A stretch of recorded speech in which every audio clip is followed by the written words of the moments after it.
من الشيطان الرجيم بسم الله الرحمن الرحيم ومن يرغب عن ملة إبراهيم إلا من سفه نفسه ولقد اصطفيناه في الدنيا وإنه في الآخرة لمن الصالحين۔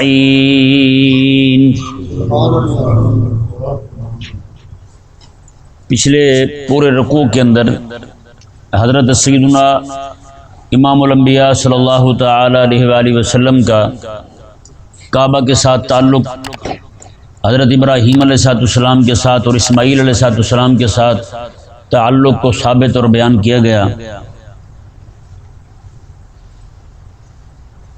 آپ توجہ ادھر رکھیں، بچے اٹھتے بیٹھتے رہتے ہیں۔ تو اس رکوع کے اندر اللہ تبارک و تعالی نے یہود اور نصارہ کو تنبیہ فرمائی، کیونکہ یہودی اس وقت بھی یہی کہتے تھے، آج بھی یہی کہتے ہیں۔ وہ کہتے ہیں کہ یہودیت ہی اللہ تبارک و تعالیٰ کے ہاں پسندیدہ دین ہے، اور نصارہ بھی یہی کہتے تھے کہ اللہ تعالیٰ کے ہاں پسندیدہ دین وہ نصرانیت ہے۔ تو اللہ تبارک و تعالیٰ نے ارشاد فرمایا کہ تم ایک طرف تو تعلق جوڑتے ہو ابراہیم علیہ السلام کے ساتھ، اور دوسری طرف تم یہودیت اور نصرانیت پر اٹکے ہوئے ہو، حالانکہ ملت ابراہیم جو ہے، ابراہیم علیہ السلام کا جو دین ہے، وہ ایک وقت میں اگر موسیٰ علیہ السلام کو ماننا ملت ابراہیم تھی، اور دوسرے وقت میں ملت نصرانیت جو ہے یعنی کہ عیسیٰ علیہ السلام کے دین کو ماننا ملت ابراہیم تھی، تو اب رسول اللہ صلی اللہ علیہ وسلم تشریف لا چکے ہیں، تو اب امام الانبیاء علیہ السلام کو ماننا اور آپ علیہ السلام کا کلمہ پڑھنا یہ ملت ابراہیم ہے۔ اب اسی پر اڑے رہنا، اسی پر اٹک جانا، اور جناب اسے دائیں بائیں نہ ہونا، رب تبارک و تعالی نے فرمایا یہ تو تمہارا طریقہ ہی ٹھیک نہیں جی۔ اس آیت مبارکہ کے اندر رب تبارک و تعالی نے ایسے لوگوں کو احمق اور بیوقوف قرار دیا ہے۔ کیا قرار دیا ہے؟ احمق قرار دیا ہے۔ جنہیں رب تبارک و تعالی احمق قرار دے انہیں کو بندہ دانا کہے، بتائیں جی مومن ہے بندہ؟ وہ مومن تو نہیں ہے نا۔ رب تبارک و تعالی نے ارشاد فرمایا وَمَن يَرْغَبُ عَن مِّلَّةِ إِبْرَاهِيمَ إِلَّا مَن سَفِهَ نَفْسَهُ، اور فرمایا اور جو کوئی بندہ ملت ابراہیم سے یعنی ابراہیم علیہ السلام کے دین سے منہ پھیرے، ان کی ملت سے منہ پھیر لے، الا من سفہ نفسہ، فرمایا کہ وہ تو خود اپنے آپ کو بیوقوف رکھ رہا ہے، اپنے آپ کو بیوقوف رکھ رہا ہے، اپنے آپ کو بیوقوف کر رہا ہے، احمق بنا رہا ہے اپنے آپ کو۔ اللہ تعالی نے ارشاد فرمایا وَلَقَدِ اصْطَفَيْنَاهُ فِي الدُّنْيَا، اور ہم نے ابراہیم علیہ السلام کو اس دنیا میں چن لیا ہے، ہمارے چنیدہ پسندیدہ ہمارے مصطفیٰ ہیں ابراہیم علیہ السلام، اور فرمایا یہ نہیں کہ صرف دنیا میں ہی وہ ہمارے پسندیدہ ہیں، نہ نہ نہ، وَإِنَّهُ فِي الْآخِرَةِ لَمِنَ الصَّالِحِينَ، اور آخرت میں بھی ہماری بارگاہ کے خاص لائق بندے ہیں وہ۔ وَإِنَّهُ فِي الْآخِرَةِ لَمِنَ الصَّالِحِينَ، دنیا میں بھی کامیاب اور آخرت میں بھی کامیاب ہیں وہ ہیں۔ آج لوگ صرف دنیا کی کامیابی چاہتے ہیں، کیا چاہتے ہیں؟ دنیا کی کامیابی چاہتے ہیں۔ وہ کامیابی اصل میں تو کامیابی ہے نہیں، وہ تو کھانے پینے کے ایک طریقے ہیں، وہ جو چار پیسے کما کے روٹی کھا لی کھلی ڈلی، تو اس سے کون سا جناب کامیابی پا لی ہے اس نے؟ کامیاب بندہ رب کے ہاں کون ہے؟ اب ابراہیم علیہ السلام کو دیکھ لیں آپ، زندگی ساری آپ کی کیسی رہی ہیں؟ ایک بیوی چھوڑی ہوئی ہے شام میں، دوسری مکہ میں چھوڑی ہوئی ہے، ایک بیٹا جو دعائیں مانگ مانگ کے رب تعالیٰ سے لیا ہے، اتنی عمر ہو گئی بیٹا ملا، بیٹے کو اپنے سے علیحدہ کر دیا رب تبارک و تعالیٰ کے حکم پر، ہیں کہ نہیں؟ بیٹے کو اپنے سے علیحدہ کر دیا، اور اس طرح کر کے رب تبارک و تعالیٰ نے انہیں وہ آگ میں بھی چلے گئے، پھر آگ میں ڈالے جا رہے ہیں ابراہیم علیہ السلام، اتنی تکلیفیں اٹھائیں، گھر میں بھی مخالفت، اپنے علاقے میں بھی، شہر میں بھی، پورے ملک میں مخالفت، حکومت مخالف، فوج مخالف، پولیس مخالف، خود نمرود مخالف ہیں جی۔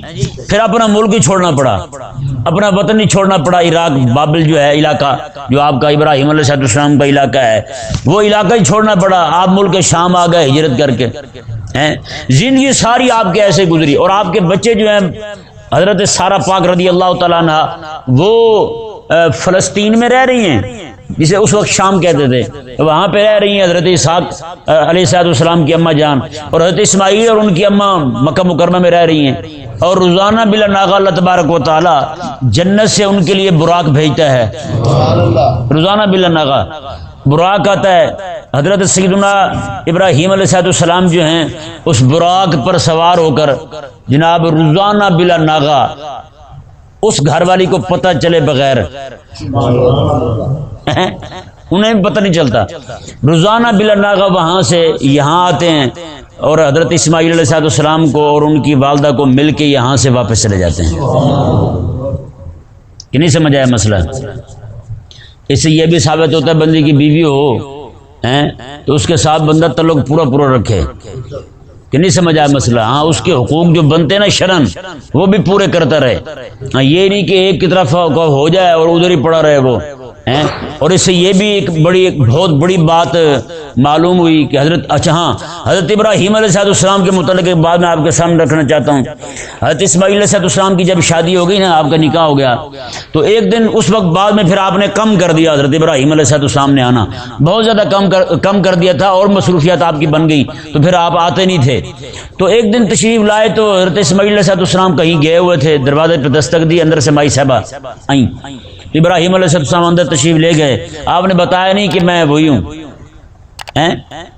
آپ وہاں آئے تو آپ نے پوچھا کہ آپ کے شوہر کہاں ہیں، اس مائی صاحبہ سے پوچھا، مائی صاحبہ نے کہا کہ وہ شکار پہ گئے ہوئے ہیں۔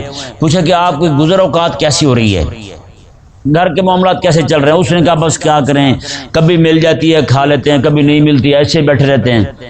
حضرت ابراہیم علیہ السلام جانے لگے تو آپ نے فرمایا کہ آپ کے شوہر اسماعیل آئے نا، انہیں میرا سلام کہنا اور انہیں یہ کہنا کہ اپنے گھر کی چوکھٹ بدل لیتا ہوں، اپنے گھر کی چوکھٹ بدل لیتا ہوں۔ حضرت اسماعیل علیہ السلام جب واپس آئے تو گھر سے ان کو ابراہیم علیہ السلام کی خوشبو آئی۔ بیٹا بھی وفادار وہی ہوتا ہے کہ ابے کے جانے کے بعد خوشبو بھی محسوس کر لے۔ ابا سامنے بیٹھا ہے، ابا سامنے بیٹھا بیٹا جناب سگریٹ پی رہا ہے، اور کسی نے کہا نہ کہ تو ابے کے سامنے سگریٹ پی رہا ہے، کہتا ہے اس کو کون سی آگ لگ جاتی ہے، ابا یہ ہے کون سا یہ جل جائے گا بیٹھا ہوا ادھر، تو کیا تکلیف ہے ابے کو بتائیں بھائی۔ اب ایسے ہو گئے ہیں تو حضرت اسماعیل علیہ السلام خوشبو سے پہچان گئے کہ ہمارے ابا جی یہاں تشریف لائے تھے۔ آپ نے اپنی گھر والی سے پوچھا کہ یہاں کوئی آئے تھے؟ انہوں نے کہا ہاں ایک بابا جی آئے تھے، بزرگ تھے، تو وہ انہوں نے کہا جی پھر کیا ہوا؟ انہوں نے کہا جی وہ بیٹھے یہاں، تو انہوں نے مجھے پوچھا کہ آپ کا گزارا کیسے ہوتا ہے، تو میں نے کہا ایسے ایسے ہوتا ہے۔ میں پھر انہوں نے جاتے ہوئے کچھ کہا بھی تھا، انہوں نے کہا جاتے ہوئے کیا گئے تھے کہ گھر کی چوکھٹ بدل لینا۔ انہوں نے اسی وقت بیوی کو کہا کہ تو یہ طلاق ہو اور تو یہاں سے تشریف لے جا سکتی ہے۔ وہ سمجھ گئے کہ انہوں نے ناشکری والی بات کی ہے، کبھی مل جاتی ہے کبھی نہیں ملتی، بات تو سچی تھی۔ میں کہ پھر بھی جو اہل اللہ ہوتے ہیں نا ان کے گھر میں اتنی بات بھی ناپسندیدہ ہوتی ہے، اتنی بات کرنا بھی۔ آپ بتائیں بھائی ہمارے گھروں میں عورتیں جو ہیں جناب سارا کچھ پاس ہونے کے باوجود جب بھی شوہر واپس آئے گا ایسے گلے میں اڑ کے پڑیں گی جیسے جناب وہ پتہ نہیں 500 سال سے بیچاری بھوکی پڑی تھی، ہے یا نہیں؟ آج کل کی خواتین تو راضی ہوتی نہیں۔ کریم آقا صلی اللہ علیہ وسلم نے خطبہ ارشاد فرماتے ہوئے فرمایا تھا میرے آقا علیہ السلام نے عید کے خطبے میں خطبہ دیا آقا علیہ السلام نے، تو عید والے دن نا عورتوں کو بھی آنا لازم تھا۔ فرمایا جو عورتیں عید پڑھیں گی وہ پڑھیں گی، جو نہیں پڑھ سکتی وہ بھی آئیں، یعنی جو عورتوں کے خاص دن ہوتے ہیں ان دنوں میں عورتیں باہر آئیں، عید والے دن بھی، اور باہر آ کر بیٹھے، دور بیٹھے کرتی تھی خواتین، وہاں جا کے آقا علیہ السلام مردوں کو خطاب کر کے نماز پڑھا کے عورتوں کے پاس تشریف لے گئے۔ وہاں آقا علیہ السلام نے انہیں بات فرمایا، آقا علیہ السلام میں نے دیکھا ہے جہنم کے اندر عورتوں کی زیادہ ہے، کثرت ہے، عورتیں زیادہ ہیں جہنم میں۔ انہوں نے کہا یا رسول اللہ ہمیں کیا ہوا کہ ہم زیادہ ہیں جہنم میں؟ آقا علیہ السلام نے فرمایا کہ تم اپنے خامدوں کی ناشکری کرتی ہو، اپنے خامد کی ناشکری کرتی ہو۔ بتائیں آج کتنی عورتیں ہیں؟ بخاری شریف میں حدیث پاک آقا علیہ السلام نے فرمایا کہ تم عورت کو ہر چیز لے کے دیتے رہو، جب بھی لڑائی پڑے گی نا اس نے یہی کہنا ہے تو نے آج تک کیا ہی کیا ہے میرے لیے، یہ فلاں چیز میری فلاں نے لے کے دی ہے، فلاں چیز فلاں نے لے کے دی ہے، پیسے آپ دیتے رہیں گے، اس نے جو بھی چیز خریدنی ہے نا میکے سے جا کے خریدنی ہے، وہاں سے لے کے آئے گی، پیسے آپ کے ہوں گے، نام لگے گا میرے بڑے پان نے لے کے دیے مجھے، ہیں وڈا بھن جو ہے اسے سلام کرنے پر راضی نہ ہو، وڈا بھن جو ہے اسے پانی پلانے پر راضی نہ ہو، کبھی کوک سپرائٹ نہ پوچھے بڑے بھن نے ہیں تو جناب وہ سارا کچھ اسی نے لے کے دیا ہے، کما کما کے بیچارہ وہ خرچ ہو گیا ہے یا نہیں ایسا؟ لیکن بڑا بھن جو ہے وہ پھر بڑا بھن ہی ہے، سیدھے منہ دیکھ کے بات ہی نہ کرے تو بڑا بھن وہ لے کے دے رہا ہے۔ تو یہ عجیب امکانہ سوچ ہے، پتہ نہیں ایسا کیوں کرتی ہیں آخر، یہ عورتوں کی طبیعت میں داخل ہو چکی ہے بات۔ کریم آقا علیہ السلام نے اس وقت فرمایا کہ یہ ناشکری کرتی ہیں اپنے خامد کی، تو اس لیے اب ہوا کیا کہ حضرت اسماعیل علیہ السلام نے طلاق دے دی۔ اب کچھ عرصے بعد پھر حضرت ابراہیم علیہ السلام تشریف لائے، آپ جب آئے تو تشریف لے گئے گھر، اپنے بیٹے کے گھر تھا، تو مائی صاحبہ جو ہیں انہوں نے جناب دیکھا تو فوراً پہچان گئی کہ یہ حضرت اسماعیل علیہ السلام کے ابا جان ہیں، کیونکہ وہ میرے آقا علیہ السلام کی دادی بننے والی تھی نا جی، وہ ایسی تھوڑی دادی بننے والی تھی، اللہ تبارک و تعالی نے پھر نور دیا ہوا تھا ہیں، تو وہ پہچان گئی۔ تو انہوں نے نا حضرت ابراہیم علیہ السلام آپ دیکھیں اپنے بیٹے کے گھر میں آ کر بھی نا سواری سے نیچے نہیں اترے، سواری کے اوپر ہی بیٹھے رہے، وہیں پہ جناب حضرت ابو مائی صاحبہ جو ہیں حضرت اسماعیل علیہ السلام کی زوجہ محترمہ، انہوں نے کہا کہ ابا حضور آپ تھک گئے ہوں گے تو آپ کی جو ہے میں سر دھو دیتی ہوں اور داڑھی مبارکہ بھی دھو دیتی ہوں، وہیں بیٹھے بیٹھے ان کی داڑھی بھی دھو دی اور سر بھی دھو دیا ہیں۔ اور ابراہیم علیہ السلام پوچھنے لگے کہ آپ کی گزر اوقات کیسی ہوتی ہے؟ اس نے کہا مالک کا بڑا ہی فضل ہے مالک کا بڑا ہی فضل ہے۔ یہ جب کہا نا تو حضرت اسماعیل علیہ السلام آئے، پہچان گئے کہ ابا جی آئے تھے، اس بار بھی نہیں تھے اسماعیل علیہ السلام گھر، جب آئے پہچان گئے کہ ہمارے ابا جی آئے تھے تو فرمانے لگے کہ کوئی آئے تھے گھر؟ انہوں نے کہا ہاں بزرگ آئے تھے، تو ایسا انہوں نے کہا جاتے ہوئے کچھ کہہ بھی گئے ہیں؟ انہوں نے کہا ہاں یہ کہہ گئے ہیں تمہارے گھر کی چوکھٹ اچھی ہے اسے سنبھال کے رکھنا، تمہارے گھر کی چوکھٹ اچھی ہے اسے سنبھال کے رکھنا۔ اب بتائیں جی والدین کیسی کنائے میں بات کر رہے ہیں، کیسی اشارے میں بات کر رہے ہیں، یہاں ابا 500 بار بات کر دے سیدھا کہ میں تجھے یہ کہہ رہا ہوں، مجالے بیٹے کو سمجھ آ جائے ہیں، بعد میں یہی کہتے ہیں مجھے سمجھ نہیں آئی تھی، مجھے تو وہی سمجھ آئی تھی جو میری سمجھ کی بات تھی، مجھے آپ کی بات تو سمجھ ہی نہیں آئی، نعوذ باللہ من ذالک۔ تو اللہ تبارک و تعالی نے کامیابی کسے قرار دیا جی؟ ابراہیم علیہ السلام کی زندگی ساری جو ہے ایسی دقتوں میں اور پریشانیوں میں گزری، لیکن مجال ہے کبھی آپ نے اپنی زبان پر ایسا لفظ لایا ہو جس سے ناشکری کا اظہار ہوتا ہو ہیں؟ اور اتنے جناب معاملات، اور روزانہ جناب ہزاروں بندے آپ کے دروازے پہ پڑے ہوتے تھے روٹی کھانے کے لیے، ہزاروں بندے ہیں، کبھی نہیں آتا نا کوئی بندہ تو آپ 10 میل سفر کر کے آپ کے اپنے گھر سے 10 میل ادھر سفر کرنا، 10 ادھر 10 ادھر 10 ادھر، مہمان ڈھونڈتے تھے جا کے ہیں، کوئی بندہ لے کے آتے اسے کھانا کھلاتے تھے۔ اور مزے کی بات یہ ہے آج بھی فلسطین کے اندر حضرت ابراہیم علیہ السلام کا مزار شریف ہے، آج بھی وہاں پہ روزانہ بلا ناغہ صبح کو دوپہر کو شام کو 3 وقت 10,000 سے زیادہ بندے ایک وقت میں کھانا کھاتے ہیں، 10,000 سے زیادہ بندے کھانا کھاتے ہیں۔ اور وہاں یہ نظام نہیں جیسے داتا صاحب ہیں، وہاں لائن لگا کے کھڑے ہیں، چاول وہ والے جناب توبہ نعوذ باللہ بندہ کھائے تو میدے اندر سے گالیاں دے بندے کو، ایسے چاول یہاں بانٹتے ہیں۔ کتنے ہزار کی دیگ ہوتی ہے؟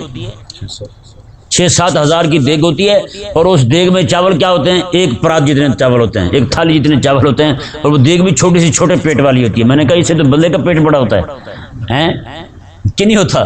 چھوٹی سی دیگ اٹھا کے وہ جناب وہاں رکھی ہوتی ہے، ایسے ٹھگ پرلے درجے کے چور بیٹھے ہوئے ہیں، اور جو دال پکائیں گے وہاں وہ پکائیں گے پتہ نہیں کیا کرتے ہیں، نعوذ باللہ من ذالک، ایسے ٹھگ ہیں۔ اور وہاں حضرت ابراہیم علیہ السلام کے مزار شریف پر جو کھانا پیش کیا جاتا ہے لوگوں کو، 10,000 سے زیادہ بندے کھانا کھاتے ہیں، اور مجال ہے جناب کسی بندے کو ہاتھ اٹھا کے مانگنا پڑے، ہر چیز اس کے سامنے رکھی جائے گی۔ یہ ابراہیم علیہ السلام کا میں نے کہا قربان جائیں، زندگی ساری رب تعالیٰ کی مخلوق کو کھلاتے رہے، اور آج تک بھی اللہ تبارک و تعالیٰ ان کے صدقے میں لوگوں کو کھلا رہا ہے۔ اللہ تبارک و تعالیٰ نے ارشاد فرمایا جی دیکھیں میں کامیابی یہ ہے وَإِنَّهُ فِي الْآخِرَةِ لَمِنَ الصَّالِحِينَ، اور ابراہیم علیہ السلام جو ہیں اللہ تبارک و تعالیٰ کی بارگاہ کے خاص قرب کے لائق بندے ہیں، اور کیوں نہ ہوں ہیں۔ کریم آقا علیہ السلام نے ارشاد فرمایا قیامت والے دن اللہ تبارک و تعالیٰ 3 کرسیاں رکھے گا، میدان محشر میں 3 کرسیاں رکھی جائیں گی۔ فرمایا کہ اللہ تبارک و تعالیٰ اپنی شان کے مطابق، جیسے اس کی شان ہے جیسے اس کی فضیلت ہے اسی کے مطابق اللہ تبارک و تعالیٰ درمیانی کرسی پر تشریف فرما ہوگا۔ ایک کرسی پر اللہ تبارک و تعالیٰ حضور فرماتے ہیں مجھے بٹھائے گا اور دوسری طرف والی کرسی پر اللہ تبارک و تعالیٰ ابراہیم علیہ السلام کو بٹھائے گا. اور آقا علیہ السلام نے میں قیامت والے دن میدان محشر کے اندر سب سے پہلے جسے جنت کا حلہ پہنایا جائے گا وہ ابراہیم علیہ السلام. ابراہیم علیہ السلام تو کیسی کامیابی پائی ابراہیم علیہ السلام نے. تو اس سے ثابت ہوا اونچا مقام اسی کا ہوگا جو ٹکر لینے والے ہیں راہ حق کے لیے, دین حق کے لیے, رب تعالیٰ کے دین کے لیے ٹکر لینے والے ہیں. آج کل کے جو پیر اور گدی نشین جو ہیں, میں جب عراق گئے تھے نا, وہاں جو کچھ سندھی تھے لوگ میرے ساتھ, وہ کہتے تھے گادی نیشن. کیا کہتے تھے؟ گادی نیشن. میں نے کہا پتہ نہیں یہ کون سی نیشن ہے. اب میں ان سے سنوں تو پہلے 2-3 مرتبہ تو مجھے سمجھ نہیں آئی گادی نیشن پتہ نہیں کیا ہوتی ہے. میں نے کہا ہو سکتا ہے کوئی یہاں کا کوئی پھل میوہ ہو, یہ بیچارے نام یاد کر آئے ہوں تو وہی نام لے رہے ہوں. تو بعد میں باتوں میں مجھے یہ بات کھلی کہ یہ گدی نشین کو گادی نیشن کہہ رہے ہیں. میں نے کہا یہ تو واقعی گادی نیشن ہے. کیا ہے یہ؟ گادی نیشن ہے. آج کتنے گادی نیشن ہے جو چپ کر کے بیٹھے ہوئے ہیں, دین حق پہ آندھیاں چل رہی ہیں, رسول اللہ علیہ السلام کی گستاخی ہو رہی ہیں, آقا علیہ السلام کے نکاح پہ اعتراض ہو رہے ہیں. وہ کتے بھونک رہے ہیں جو ہیں ننگے تڑنگے. گائے کا پیشاب پینے والے کتوں کو بھی اعتراض ہے.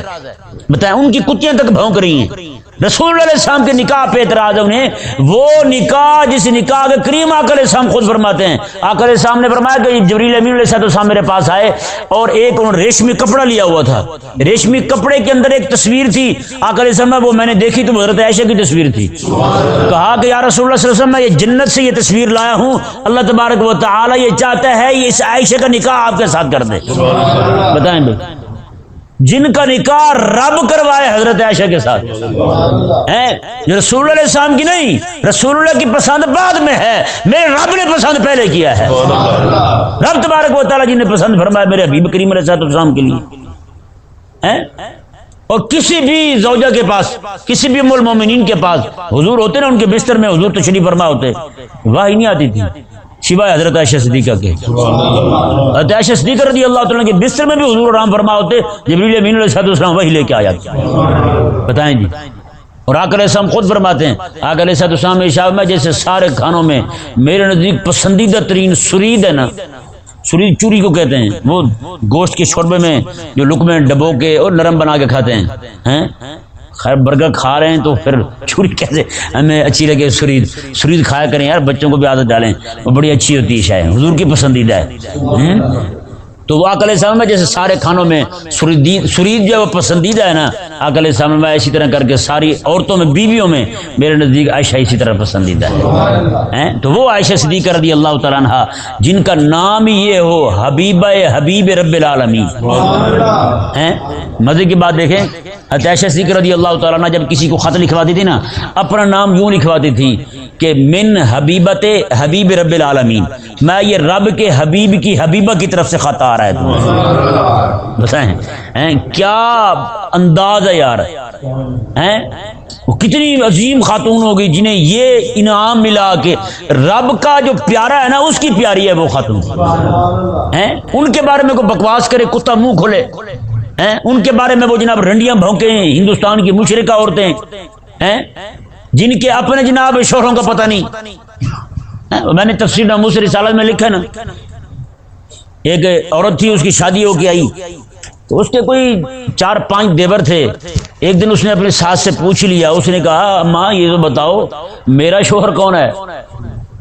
یہ تو جو بھی جلدی آ جاتا ہے کام پہ وہی کام شروع کر دیتا ہے, میری تو سمجھ سے بالا تر ہے. اس نے کہا جا بیڑا گھر کو تیرا. اس نے کہا میرے شوہر کے اتنے بھائی تھے, 8-9 تھے, اور زندگی سارے جٹے رہے, مجھے پتہ نہیں چلا کون ہے. مجھے نہیں پتہ چلا میرے والا کون ہے. تو میں نے تو کبھی اعتراض نہیں کیا تھا, نہ بھی کبھی بات کی تھی, صبر سے رہی تھی. میں صبر کرو, اسی میں بھلائی ہے تمہارے لیے. میں نے کہا جن کو ایک کی شادی ہو جائے اکاؤنٹ سب کے ہی کھل جائیں. نکاح ایک کا ہو, شادی ایک کی ہو, پھیرے ایک دے اور پھیرے سارے لگاتے رہیں. ان کتوں کو بھی اعتراض ہو, اور کس کے نکاح پہ اعتراض ہو؟ امام الانبیاء علیہ السلام کے نکاح پہ اعتراض ہو. چوڑے اتنی حیا نہیں ہے تم میں, اتنے کمینے ہو گئے ہو, اتنے بڑے بغیرت ہیں. بتائیں بھائی, یہ سمجھ نہیں آتی. جو خود ننگے تڑنگے پڑے ہوں وہ بھی بھونک رہے ہیں. کن پہ؟ رسول اللہ علیہ السلام کی ذات پہ بھونک رہے ہیں. جو ساری کائنات کی عورتوں کی، پوری دنیا کی عورتوں کی عزت اور ناموس کے محافظ بن کے آئے ہیں۔ میرے آقا علیہ السلام نے تو کافر عورتوں کو بھی مارنے سے منع کیا ہے، کافر عورتوں کو بھی مارنے سے، مشرکہ عورتوں کو بھی مارنے سے منع کیا حضور نے۔ اور یہ لوگ آج ان زریلوں کو عزت ملی ہے رسول اللہ علیہ السلام کی وجہ سے، ورنہ یہ حال کرتے جس طرح یہ جناب بھونکتے ہیں، ہماری مسلمان خواتین کے برقعے نوچ رہے ہوتے ہیں، ان کی عزتیں اچھال رہے ہوتے ہیں۔ مسلمان تو ایسا نہیں کرتے ان کی عورتوں کے ساتھ۔ یہ سکھ تھے حرامی، انہوں نے ہزاروں عورتوں کی چھاتیاں کاٹ کے، ہزاروں عورتوں کی چھاتیاں کاٹ کے ڈھیر لگائے ہوئے تھے، صرف چھاتیوں کے ڈھیر لگائے ہوئے تھے، اور ڈھول کی تھاپ پر بھنگڑا ڈال رہے تھے۔ بتائیں یہ جب پاکستان بنا اس وقت ہوا سارا۔ آج میرے ملک کا عاشق سکھ جو ہے، یہ ان سکھوں کو راستے دے رہا ہے، راہداریاں دے رہے ہیں۔ رب تبارک و تعالی نے ارشاد فرمایا جی دیکھیں ابراہیم علیہ السلام کو رب نے کیا ارشاد فرمایا جی دیکھیں۔ اب رب تبارک و تعالی انہیں تنبیہ فرما رہا ہے مکے کے مشرکوں کو، یہودیوں کو اور نصرانیوں کو۔ میں یہودیوں تم یہودی پہ اٹک کے بیٹھے ہو، نصرانی تم نصرانی پر اٹک کے بیٹھے ہو، اور مشرکوں تم شرک پر ہی اٹک کے بیٹھے ہو، اور تینوں اپنا تعلق جوڑتے ابراہیم علیہ السلام کے ساتھ۔ میں ابراہیم علیہ السلام کا کردار دیکھو، رب تبارک و تعالی نے ارشاد فرمایا اذ قال له ربه اسلم۔ اللہ تعالی نے فرمایا کہ ابراہیم کے رب نے ابراہیم کو کہا تھا اسلم، مسلمان ہو جا۔ مسلمان تھے، مسلمان ہو جا۔ کیا مطلب؟ میرے حکم پہ سر جھکاتا رہ۔ مسلمان ہے، سر جھکاتا ہے، آگے بھی جھکاتا رہ۔ یہ تحصیل حاصل نہیں ہے، یہ مزید دوام اختیار کرنے کے لیے حکم دیا جا رہا ہے۔ تو فرمایا ابراہیم نے کیا کہا تھا؟ کوئی دیر لگائی تھی؟ کو کہا تھا سوچوں گا؟ نہ کالا ابراہیم علیہ السلام نے فوراً کہا اسلمت لرب العالمین۔ وہ سارے جہانوں کو جو روٹی دینے والا ہے نا، سارے جہانوں کو جو پالنے والا ہے، اس کے لیے میں نے اپنا سر بھی جھکا دیا، اپنا ماتھا بھی جھکا دیا۔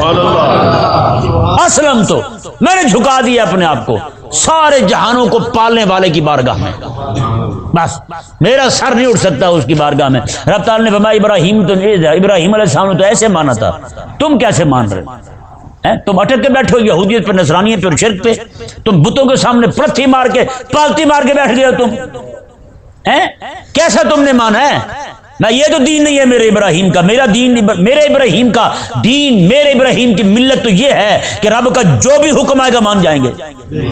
میرے ابراہیم کی دی ہوئی ملت، میرے ابراہیم کا دین، دیا ہوا دین یہ ہے۔ موسیٰ علیہ السلام کھڑے ہو کہیں قولوا لا الہ الا اللہ، یہ کہو اللہ کے علاوہ کوئی الہ نہیں ہے۔ موسیٰ علیہ السلام کی زبان سے سنیں تو مان جائیں، عیسیٰ علیہ السلام کھڑے ہو کے لا الہ الا اللہ کہیں تو مان جائیں، اور جب میرے حبیب آگے کہیں لا الہ الا اللہ تب بھی مان جائیں۔ یہ میرے ابراہیم کا دین ہے، یہ میرے ابراہیم کا دین ہے۔ کیونکہ موسیٰ علیہ السلام جب کہیں گے لا الہ الا اللہ کہو، اپنی طرف سے نہیں کہیں گے، رب کا کہا ہوا کہیں گے۔ جب عیسیٰ علیہ السلام کہیں گے لا الہ الا اللہ کہو، اپنی طرف سے نہیں کہیں گے، رب کا کہا ہوا کہیں گے۔ اور جب میرے حبیب کہہ رہے ہیں لا الہ الا اللہ، یہ بھی تو اپنی طرف سے نہیں نہ کہہ رہے، یہ بھی رب کا کہا ہوا کہہ رہے ہیں۔ تو پھر رب کا کہا ہوا ماننا، رب کا ہر کہا ہوا ماننا، یہ ابراہیم کا طریقہ ہے۔ تو پھر ابراہیم علیہ السلام کا دین تو یہی تقاضا کرتا ہے، جب رب کی طرف سے لا الہ الا اللہ کہا جائے، وہ چاہے زبان موسیٰ علیہ السلام کی ہو، چاہے عیسیٰ علیہ السلام کی ہو، یا پھر محمد عربی صلی اللہ علیہ وسلم کی زبان ہو، تو پھر مانو تم اسلمت لرب العالمین، میں نے اپنے رب کے سارے جہانوں کے پالنے والے کی بارگاہ میں نے اپنا سر چکا دیا ہے۔ میں پھر تو تم نہیں مانے، تم یہودی پڑ گئے، تم نصرانی پڑ گئے، تم شرک پڑ گئے، تم نے تو پھر تمہارا دعویٰ یہ ہے وہ جھوٹا ہے۔ دعویٰ بلا دلیل کے جھوٹا ہوتا ہے۔ کیا دعویٰ بلا دلیل کے جھوٹا ہوتا ہے؟ جیسے کوئی بندہ کہے جی رات کو میں نے دیکھا 12 بجے سورج نکلا ہوا تھا،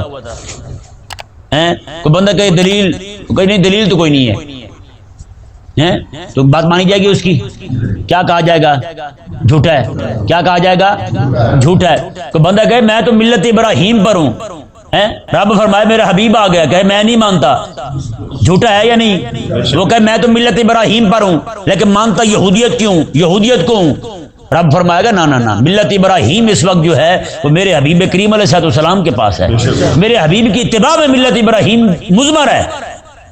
نصرانیت کو پکڑ کے یہودیت کو پکڑ کے کہے کہ بندہ میں ملت ابراہیم پر ہوں، نہ اسلمت لرب العالمین. سبحان اللہ یار، یہ اتنا بڑا فرمان ہے حضرت ابراہیم علیہ السلام کا، اور رب نے بھی مقام مدح میں بیان کیا ہے، مقام مدح میں بیان کیا. میں تم کیا کرتے پھرتے ہو، میرے خلیل کو دیکھو ہیں. میں جب میرا حکم آ جائے تو وہ پھر ہیل حجت نہیں کرتے، ہیل حجت نہیں کرتے. وہ ایک ہی دفعہ مجھے تو لگتا ہے کہ ابراہیم علیہ السلام نے لاڈ کیا تھا، بارگاہ نیاز میں ناز پیش کیا. اسرائیل علیہ السلام آئے، آ کے انہوں نے بھی یہ نہیں کہا تھا کہ رب نے فرمایا ہے آپ تیار ہو جائیں، انہوں نے آ کے یہی کہا کہ موت کا وقت آ گیا ہے. حضرت ابراہیم علیہ السلام، رب بھی چاہتا ہے نا کہ اس کے بندوں کی شان ظاہر ہو. ابراہیم علیہ السلام نے کہا یار یہ بتاؤ کہ رب مجھے یار بھی کہتا ہے، خلیل بھی کہتا ہے، پھر مارتا بھی ہے، اور جا کے یہی مسئلہ ہی پوچھ دو مجھے رب سے، یار بھی یار کو مارتا ہے یار بھی یار کو مارتا ہے. تو جبریل اسرائیل علیہ السلام گئے، واپس آئے، آگے کہا یہ پوچھ لیا، انہوں نے کہا پوچھ لیا. انہوں نے کہا پھر کیا جواب ملا؟ کہا کہ رب فرما رہا ہے یار بلائے یار نہ آئے، یہ بھی کوئی یار کرتا ہے بھلا؟ یہ بھی کوئی یاری ہے؟ یار بلائے اور یار آئے نہ، یہ کون سی یاری ہے؟ اللہ اکبر. اس سے یہ بھی مجھے دل کہتا ہے کہ رب تبارک و تعالیٰ کی طرف سے تھا تاکہ ابراہیم علیہ السلام کی شان ظاہر ہو. کہ نہیں سمجھ آیا مسئلہ؟ تو زندگی ساری اسلمت لرب العالمین پر رہے. آج جتنے بھی بے دین لوگ جو نا ہر حکم شرعی پر اعتراض کریں گے، یہ کیوں ہے تو وہ کیوں ہے، ان کو یہ پڑھ کے سنایا جائے یار ابراہیم رب کا نبی ہو، رب کا خلیل ہو، جس کے جو ایک پوری حکومت سے ٹکر لے جائے، نمرود کی حکومت کی چولے تک ہلا کے رکھ دے، اور نمرود جو ہے وہ بھی مارا جائے کس سے؟ جوتے کھا کھا کے. رب تبارک و تعالی نے ایک ٹانگ والا مچھر بٹھا دیا اس کے دماغ میں، وہی جناب اسے کاٹتا، اس نے بندے رکھے جوتے مارنے کے لیے، تنخواہ پہ بندے رکھے جوتے کھانے کے لیے. وہ جناب جوتے مارتا رہتا، اسے سکون رہتا، مچھر پیچھے بیٹھ جاتا. جب وہ جوتے چھوڑتا مچھر شروع ہو جاتا. اب اسے دونوں ہی تکلیفیں، لیکن اسے عافیت لگی جوتے کھانے میں، جوتے کھانے میں عافیت محسوس ہوئی. مچھر ڈنگ رہا ہے، اسے مچھر ڈنگ مار رہا ہے، اسے یہ سمجھ نہیں آ رہی دین کی طرف آ جاؤں. اللہ رب بات کیسے مارتا ہے بندے کی، یہ نہیں سمجھ آ رہی کہ دین کی طرف آ جاؤں، اسے جوتے کھانے میں آسانی محسوس ہوئی. یہی حال ہماری قوم کا ہے، یہ بھی دین کی طرف نہیں آتی، جوتے کھانے میں آسانی محسوس کرتی ہے، کہتی جوتے مار لیں. انہوں نے کہا پہلے نواز شریف مارے تھے، اب شہباز شریف مارے، اب نہیں یہ بھی جناب اس نے 300 سے اوپر مار دیے ہیں، 250 تقریباً کر گیا، 240 کر گیا ہے، تو یہ بھی نہیں، یہ بھی ذرا نہیں، یہ بھی نہیں. اب عمران خان پھر آ کے مارے، اب پھر ان کا ناچنے کو جی کر رہا ہے. اس نے جو جوتے مارے تھے ٹکورے شکورے کر کے 4 دن میں سکون ہو گیا ہے، اب پھر کہتے ہیں کہ گیٹے گوڈے پھر ذرا ان کو تازہ کرنا چاہیے. یہ نہیں سمجھ آیا؟ ان کو بھی عافیت جوتے کھانے میں لگتی ہے، دین کی طرف آنے میں نہیں. تو جب آپ یہ دیکھیں کہ قوم جو ہے بجائے دین کی طرف آنے کے پھر ان دلیلوں کی طرف منہ کر رہی ہو، تو آپ سمجھے یہ طبیعت کی نمرود ہے. طبیعت کی کیا ہے؟ نمرود ہے. یہ جوتے کھانے میں ان کو عافیت محسوس ہوتی ہے، سکون لگتا ہے، رب کے دین کی طرف آنا ان کو بڑا اوکھا لگتا ہے. رب تبارک و تعالی نے ارشاد فرمایا، جی دیکھیں، وَوَصَّىٰ بِهَا إِبْرَاهِيمُ بَنِيهِ وَيَعْقُوبُ، فرمایا کہ ابراہیم علیہ السلام نے اپنے بیٹوں کو، اب ہوا یہ جب آقا علیہ السلام نے فرمایا نا کہ ابراہیم علیہ السلام کا دین تو وہ ہے جو ہمارے پاس ہے، نعوذ باللہ انہوں نے کہا یہ جھوٹ ہے، یہ جھوٹ ہے. اور ابراہیم علیہ السلام نے وصیت کی تھی اپنے بیٹوں کو، یعقوب علیہ السلام نے اپنے بیٹوں کو وصیت کی تھی کہ میں تم نے اسلام پر ہی رہنا ہے. تم نے کس پہ رہنا ہے؟ اسلام پر ہی رہنا ہے. یہودیوں نے کہا یہ بھی جھوٹ ہے، کیونکہ انہوں نے کہا اسلام نہیں یہودیت، نصارہ نے کہا اسلام نہیں نصرانیت. رب تبارک و تعالی نے ارشاد فرمایا، انہیں جواب دیا، میں وصّیٰ بہا ابراہیم بنیہ و یعقوب، ابراہیم علیہ السلام نے اپنے بیٹوں کو اور یعقوب علیہ السلام نے اپنے بیٹوں کو وصیت کی تھی. کیا وصیت کی تھی؟ یا بنیہ، اے میرے بیٹو، ان اللہ، بے شک اللہ نے اصطفیٰ لکم الدین، تمہارے لیے دین کو پسند کیا ہے. تمہارے لیے کسے پسند کیا ہے؟ دین کو پسند کیا ہے. اب یہودیت نصرانیت نہیں چلے گی، اب صرف محمد عربی کا دین چلے گا، یہی تمہارے لیے پسند کیا ہے. اور آگے کیا کہا؟ فَلَا تَمُوتُنَّ إِلَّا وَأَنْتُمْ مُسْلِمُونَ. ابراہیم علیہ السلام نے کہا تھا اگر اس وقت اسلام موسیٰ علیہ السلام کو ماننا ہو تو پھر موسیٰ علیہ السلام کو مانتے ہوئے مرنا. اگر اس وقت اسلام عیسیٰ علیہ السلام کو ماننا ہو تو عیسیٰ علیہ السلام کو مانتے ہوئے مرنا. اگر اس وقت اسلام محمد عربی کو ماننا ہو تو محمد عربی علیہ السلام کا کلمہ پڑھتے ہوئے مرنا. یہ اسلام ہے. فلا تموتن الا وانتم مسلمون. تو تم نے مرنا ہے اس حال میں کہ تم مسلمان ہو. مسلمانی کی حالت میں مرنا ہے. کس حالت میں مرنا ہے؟ مسلمانی کی حالت میں مرنا ہے. امام اہل سنت امام احمد رضا خان رحمہ اللہ، حضرت کلندر علی سہروردی رحمہ اللہ نا، آپ بریلی شریف پڑھتے تھے اور آپ اپنی آنکھوں دیکھا واقعہ بیان کرتے ہیں. کہتے امام احمد رضا خان رحمہ اللہ یہ آیت مبارکہ کی تفسیر پڑھا رہے تھے. صبح صبح کا وقت تھا. ایک مجذوب آ کے بیٹھتا تھا آپ کے درجے میں جہاں آپ سبق پڑھاتے تھے. جی کلاس نہیں، درجہ کہتے ہوتے ہیں اسے. کیا کہتے ہیں؟ درجہ کہتے ہیں، یا تعلیم گاہ کہہ لیں، کچھ بھی کہہ لیں. تو وہاں پہ بیٹھے سبق پڑھا رہے ہیں تو یہ آیت مبارکہ پہ گفتگو کی امام احمد رضا خان رحمہ اللہ نے بھی تم مرو اس حال میں کہ مسلمان ہو. سبق پڑھا کے گھر چلے گئے تو پیچھے سے وہ مجذوب کو سارے لڑکے چمٹ گئے. آپ کو پتہ ہے نا، کوئی بیچارہ کو سیدھا سادہ ہو تو سارے اس کے ساتھ مخول کرتے ہیں. انہوں نے کہا یار یہ تو بتا مسلمان مرتے کیسے ہیں؟ اس نے کہا تیری مہربانی ہمیں کچھ جینے دے. انہوں نے کہا نہیں آج بتا یار تو بڑا دانا بندہ ہے. شغل لگا رہے تھے اس کے ساتھ. بتا تو کہ مسلمان مرتے کیسے ہیں؟ اس نے کہا اچھا. وہ گیا جا کے وضو کر آیا. وضو کر کے اس نے کہا لا الہ الا اللہ محمد رسول اللہ. اس نے کہا مسلمان ایسے مرتے ہیں. اتنا کہا اور لیٹ گیا. جا کے اسے ہلایا تو وہ تھا ہی نہیں، فوت ہو گیا. امام اہل سنت کو پتہ چلا، آپ آئے. آپ نے فرمایا یار تمہیں نا یہ آپ نے صرف پوچھا تھا بتاؤ مرتے کیسے ہیں، اس نے عملاً تمہیں بتا دیا مسلمان ایسے مرتے ہیں. قرآن کی تفسیر پڑھتا ہوا تفسیر کے درس میں ہی وہیں پہ بیٹھے ہوئے جناب وہ وضو کیا اس نے، جا کے وضو کر کے آگے کلمہ پڑھا رسول اللہ کا، دنیا سے جاتا بنا دیا. فلا تموتن الا وانتم. اس سے کیا ثابت ہوا؟ بندہ زندگی ساری مرتے دم تک مسلمان رہے، کیونکہ زندگی کا پتہ ہی نہیں. کئی لوگ جو ہیں وہ جاتے ہوئے کہتے ہیں ہم مرزائی ہوتے ہیں، ہم قادیانی ہوتے ہیں، 4 پیسے لے لیے اور مدد کیے. کہا کہ بعد میں آ کے مسلمان ہو جائیں گے. نہ نہ نہ نہ، کیا پتہ یا تم زبان سے نکالو میں مرزائی ہوں، ساتھ ہی موت آ جائے تم، پھر کیا بنے گا؟ فلا تموتن الا وانتم مسلمون. تم مرو اس حال میں کہ مسلمان ہو. مطلب کیا ہے؟ زندگی ساری تم نے مسلمان رہنا، ایک لمحے کے لیے بھی کفر کی طرف نہیں جانا تم نے. کریم آقا علیہ السلام کا فرمان ہے بندہ اس وقت تک مومن بنتا ہی نہیں ہے جب تک اس کے نزدیک آگ میں ڈالا جانا اسے کہا جائے آگ میں چلے جاؤ یا پھر مومن رہو. تو آگ میں ڈالا جانا اس کے لیے آسان ہو، مومن ایمان چھوڑنا اس کے لیے مشکل ہو، تو میں بندہ تب مومن بنتا ہے. یہاں کیا ہے؟ چند پیسوں کی خاطر ایمان دے رہے ہیں. نعوذ باللہ من ذالک، لڑکیوں کی خاطر ایمان دے رہے ہیں لوگ. یہ قادیانی ذلیل کے بچے اپنی لڑکیاں دیتے ہیں، لڑکیاں جہاں ایسے چھوڑ دیتے ہیں، لڑکوں کو پھنسائیں اور ان کے ساتھ نکاح کریں اور انہیں قادیانی بنا دیں. یہ آفریں کر رہے ہیں، پیسے کی اور لڑکیوں کی آفریں کر رہے ہیں، مسلمان بچوں کو لڑکوں کو. اور یہ کالجوں میں یونیورسٹیوں میں بہت زیادہ ہو رہا ہے. ایک بندے نے پورا کالم لکھا ہے اس پہ اور بڑی ساری تفصیل دی ہے. اس نے کہا اتنا اس پہ جناب کام ہو رہا ہے نعوذ باللہ من ذالک. اور انہوں نے کئی ساری مریضہ لڑکیاں داخل کی ہوئی ہیں جس بھی بندے کے ساتھ جناب ان کا کوئی جنسی عمل ہو تو وہ مرد اسے بھی لگ جائے.